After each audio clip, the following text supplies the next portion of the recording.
সুড়ঙ্গ কেটে বগুড়া সোনালী ব্যাংক শাখায় চুরি যাওয়া টাকার হদিস মেলেনি এখনো। 3 নিরাপত্তারক্ষী সহ আটক 9।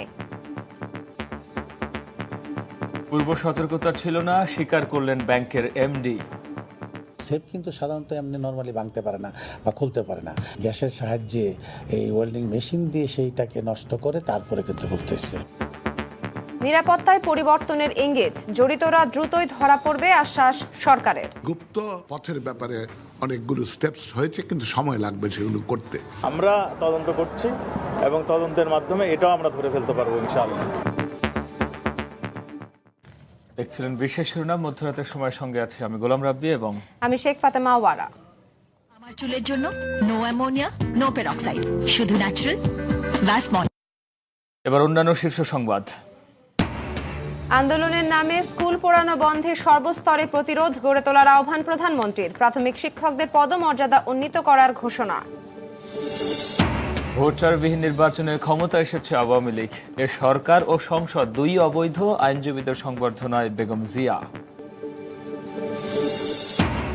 জঙ্গিবাদ প্রতিরোধে জামায়াতকে নিষিদ্ধের পাশাপাশি তাদের অর্থের উৎস বন্ধ করতে হবে, সেক্টর কমান্ডার্স ফোরামের জাতীয় সম্মেলনে বক্তারা। মেশিন রিডেবল পাসপোর্ট চালুর পরও কমেনি দালালদের দৌরাত্ম্য, হয়রানির অভিযোগ অস্বীকার কর্তৃপক্ষের। এবং ইচ্ছা শক্তি আর সবার চেষ্টা শারীরিক প্রতিবন্ধী স্কুল ছাত্র অনয় পেল এগিয়ে যাবার পথ। চট্টগ্রামের প্রশাসনের উদ্যোগে বদলে গেছে 12 পথ শিশুর জীবন।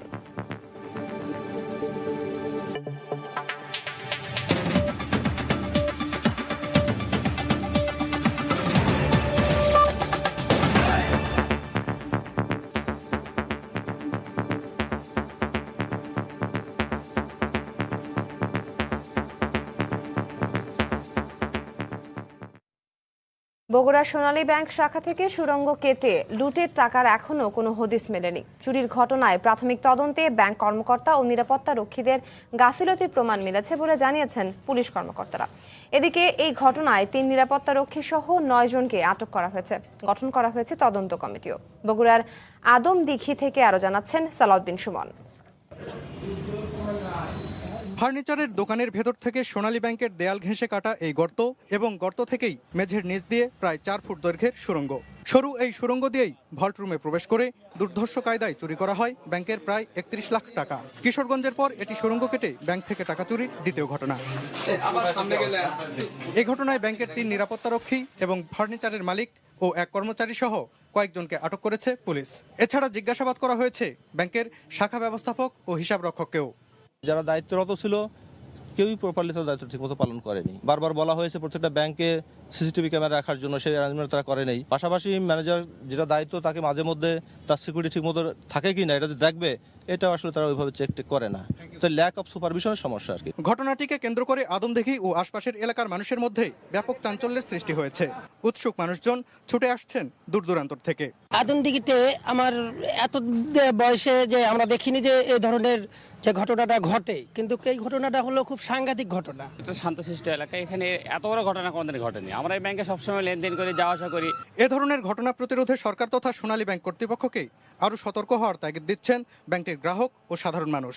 অন্যথায় রাষ্ট্রীয় ব্যাংকটির উপর সাধারণ মানুষের আস্থা কমে যেতে পারে বলেও মন্তব্য তাদের। সোনালী ব্যাংকের উপর আস্থা মানুষের দিন দিন হারাই যাচ্ছে। বারবার কেলেঙ্কারি শুধু সোনালী ব্যাংকের উপরে হচ্ছে। বাংলাদেশে আর কোনো ব্যাংকে কিন্তু এটা ঘটনা ঘটতেছে না। সোনালী ব্যাংকের ব্যবস্থাপনার হয়তো কোনো ত্রুটি আছে। সোনালী ব্যাংকে তো আমরা যারা চাকরি বাকরি করি আমাদের তো আর বেশি প্রয়োজন হয়, তাই না?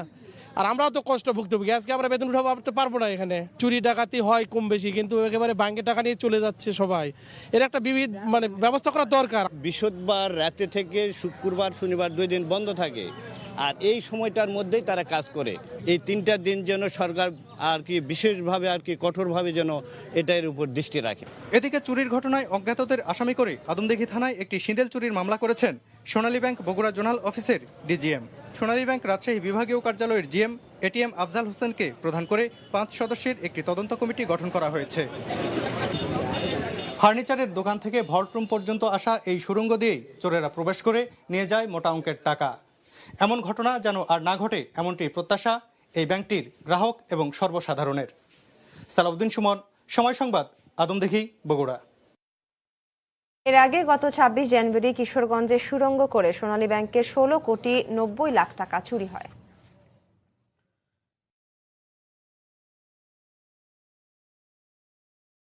এদিকে গ্যাস সিলিন্ডারের মাধ্যমে ভল্ট থেকে টাকা লুটের মতো ঘটনা আগে কখনো না ঘটায় এ ব্যাপারে সোনালী ব্যাংকের কোনো পূর্ব সতর্কতা ছিল না বলে স্বীকার করলেন ব্যাংকটির ব্যবস্থাপনা পরিচালক প্রদীপ কুমার দত্ত।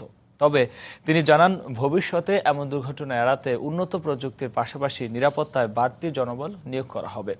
এছাড়াও তদন্তে ভল্টের নিরাপত্তা নিশ্চিতের ক্ষেত্রে সোনালী ব্যাংকের কোনো গাফিলতির প্রমাণ মিললে কঠোর ব্যবস্থা নেওয়া হবে বলেও তিনি হুঁশিয়ারি দিয়েছেন। হরিপদ শাহ রিপোর্ট। গত ২৬ জানুয়ারি কিশোরগঞ্জের সোনালী ব্যাংক শাখার ভল্ট ডাকাতির রেশ কাটতে না কাটতেই শনিবার একই ঘটনার পুনরাবৃত্তি হলো বগুড়ার আদমদিঘিতে। তবে ঘটনার ৭ দিনের মধ্যে সারা দেশে সোনালী ব্যাংকের ১,২০০টি শাখার নিরাপত্তা ব্যবস্থা খতিয়ে দেখতে ৬১টি টিম পাঠানো, ভল্ট রুমের দেয়াল, মেঝে, ছাদ ১০ ইঞ্চি কংক্রিটে মোড়া, ছুটির দিনে পরিদর্শন জোরদার করা সহ তড়িৎ কিছু পদক্ষেপের কথা জানান ব্যাংকটির ব্যবস্থাপনা পরিচালক। সেফ কিন্তু সাধারণত এমনি নর্মালি ভাঙতে পারে না বা খুলতে পারে না। গ্যাসের সাহায্যে এই ওয়েল্ডিং মেশিন দিয়ে সেইটাকে নষ্ট করে তারপরে কিন্তু খুলতেছে। কিভাবে এই নতুন টেকনোলজির এটাকে সাহায্যে মানে প্রোটেক্টিভ মেজার নেওয়া যায়, এই 7 দিনের মধ্যে আমি কিন্তু এটার সুপারিশ নিয়ে আমরা কাজ শুরু করব।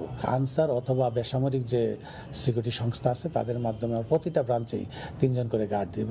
জনগণের মনে কিছুটা প্রতিক্রিয়া হতে পারে, তবে আমি বিশ্বাস করি যে আস্থার কোনো অভাব হবে না। কিশোরগঞ্জে ভল্ট ডাকাতির পর বাংলাদেশ ব্যাংক দেশের সব ব্যাংকের নিরাপত্তা জোরদারে এক সার্কুলার জারি করে। তবে তা পরিপালনে ব্যাংকগুলো যে অনেকটাই উদাসীন ছিল তার প্রমাণ মেলে আদমদিঘি শাখার সুড়ঙ্গ কেটে এ চুরির ঘটনায়। নিরাপত্তার জন্য যে ব্যবস্থা রাখা দরকার ছিল অ্যাজ পার পলিসি, সেইটুকু রাখা হয়েছে কিনা বা কারা অ্যাকাউন্টেবল, এই জিনিসটা দেখা হবে। পলিসি ব্যর্থ হয়ে ঘটলে অবশ্যই বাংলাদেশ ব্যাংক থেকে এটা কঠোরভাবে দেখা হবে। সারা দেশে রাষ্ট্রায়ত্ত ব্যাংকগুলোর বহু শাখা পুরনো ভবনে স্থাপিত, যেগুলোর নিরাপত্তা ব্যবস্থা যুগোপযোগী ও মানসম্মত না হওয়ায় সম্ভব স্বল্পতম সময়ের মধ্যে শাখাগুলো নিরাপদ ভবনে সরিয়ে নেওয়ার বিষয়টিও ভাবতে হবে বলে মনে করছে কেন্দ্রীয় ব্যাংক। হরিপদ সাহা, সময় সংবাদ, ঢাকা। এদিকে হলমার্ক কেলেঙ্কারি ও সুড়ঙ্গ কেটে টাকা লুটের ঘটনার পর ব্যাংক খাতে নিয়ম নীতি সহ অভ্যন্তরীণ নিরাপত্তা ব্যবস্থায় অনেক পরিবর্তন এসেছে বলে জানিয়েছেন অর্থমন্ত্রী আবুল মাল আব্দুল মুহিত। তবে এই খাতের সার্বিক উন্নতিতে আরও সময় লাগবে বলে মন্তব্য করেন তিনি।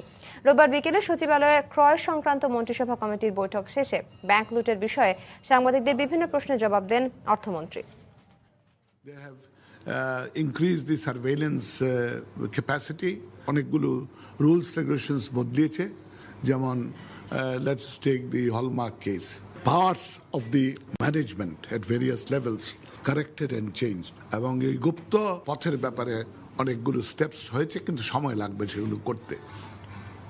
ওয়ালিং up the sort of entry, তারপরে আরো কিল যে ওয়ার্নিং ব্যবস্থা, এগুলো করতে সময় লাগবে। বগুড়ায় ব্যাংক লুটের ঘটনায় জড়িতরা দ্রুতই ধরা পড়বে বলে আশা প্রকাশ করেছেন স্বরাষ্ট্র প্রতিমন্ত্রী আসাদুজ্জামান খান কামাল। রোববার বিকেলে জাতীয় পুলিশ সপ্তাহ উপলক্ষে রাজারবাগ পুলিশ লাইনে আয়োজিত ক্রীড়া প্রতিযোগিতার পুরস্কার বিতরণী অনুষ্ঠানের আগে সাংবাদিকদের সঙ্গে কথা বলেন প্রতিমন্ত্রী। দেখেছেন, আমরা 72 ঘন্টা পার হওয়ার আগেই 16 কোটি টাকা ধরে ফেলছি। আপনারা তো সবাই ফলো করে দেখিয়েছেন। আমরা তদন্ত করছি এবং তদন্তের মাধ্যমে এটাও আমরা ধরে ফেলতে পারবো ইনশাআল্লাহ। এবারে অন্যান্য প্রসঙ্গ। আন্দোলনের নামে কেউ স্কুল পোড়াতে এলে তা প্রতিহত করতে সব শ্রেণী পেশার মানুষের প্রতি আহ্বান জানিয়েছেন প্রধানমন্ত্রী শেখ হাসিনা। রোববার প্রাথমিক শিক্ষা সপ্তাহ 2014 উদ্বোধনী অনুষ্ঠানে তিনি আরো বলেন, শতভাগ শিশুর জন্য মানসম্পন্ন শিক্ষা নিশ্চিত করতে কাজ করছে সরকার। এ সময় প্রাথমিক বিদ্যালয়ের প্রধান শিক্ষকদের পদমর্যাদা 2য় শ্রেণীতে উন্নীতকরণ এবং সহকারী শিক্ষকদের গ্রেডেশন বাড়ানোর ঘোষণা দেন প্রধানমন্ত্রী। প্রাথমিক শিক্ষার পাঠ দিয়েই শিক্ষা জীবনের প্রথম ধাপে প্রবেশ করে একটি শিশু। দেশের প্রাথমিক বিদ্যালয়গুলোতে ভর্তির হার প্রায় 100% হলেও ঝরে পড়ার হার এখনো শূন্যের কোটায় নামিয়ে আনা সম্ভব হয়নি। আনন্দের মধ্য দিয়ে শিক্ষা জীবনের এই সময়টিতে শিক্ষার্থীদের মানসম্পন্ন শিক্ষা নিশ্চিত করতে সরকারের নেওয়া পদক্ষেপগুলো অনুষ্ঠানে তুলে ধরেন প্রধানমন্ত্রী শেখ হাসিনা। বলেন, সরকারের প্রচেষ্টায় দেশব্যাপী শিক্ষার্থীদের ঝরে পড়ার হার কমে এসেছে, বেড়েছে প্রাথমিক বিদ্যালয়ের সংখ্যা, সুযোগ সুবিধাও বাড়ানো হয়েছে প্রাথমিক বিদ্যালয়ের শিক্ষকদের। শিক্ষকদের সমস্যাগুলি আমাদের জানা, ইতিমধ্যে আমরা কিছু কিছু সমাধান করার উদ্যোগ নিয়েছি। সরকারি প্রাথমিক বিদ্যালয়ের প্রধান শিক্ষকদের পদমর্যাদা 3য় শ্রেণী থেকে আমরা 2য় শ্রেণীতে উন্নীত করেছি। প্রধানমন্ত্রী বলেন, জামাত শিবির আন্দোলনের নামে দেশে স্কুল পুড়িয়েছে, আক্রমণের শিকার হয়েছে শিক্ষার্থীরা। নির্বাচন বানচাল করতে গিয়ে 582টা স্কুল ধ্বংস করা হয়েছে, আগুন লাগানো হয়েছে, পোড়ানো হয়েছে অথবা ভেঙে ফেলা হয়েছে। স্কুলের উপরে এই ধরনের আক্রমণ আমরা অতীতে কখনো দেখিনি। আমার প্রশ্ন হচ্ছে যে যারা এগুলি ঘটিয়েছে সেই রাজনৈতিক দলগুলি, তারা কি চায় না এদেশের ছেলেমেয়েরা লেখাপড়া শিখুক? আগামীতে বোধহয় এই ধরনের কর্মকাণ্ড যাতে না হয়, সেই ক্ষেত্রে সকল শ্রেণী পেশার মানুষ সকলের সহযোগিতা আমরা চাই যে যারা এই ধরনের ঘটনা ঘটাবেন তাদেরকে অন্তত বাধা দেওয়া।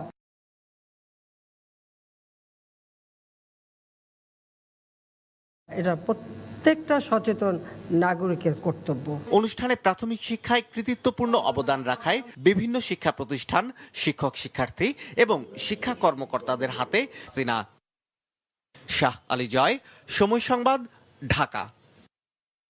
জনগণের ভোটে নির্বাচিত প্রতিনিধি না থাকায় বর্তমান সরকার ও সংসদ দুটোই অবৈধ বলে মন্তব্য করেছেন বিএনপি চেয়ারপারসন বেগম খালেদা জিয়া।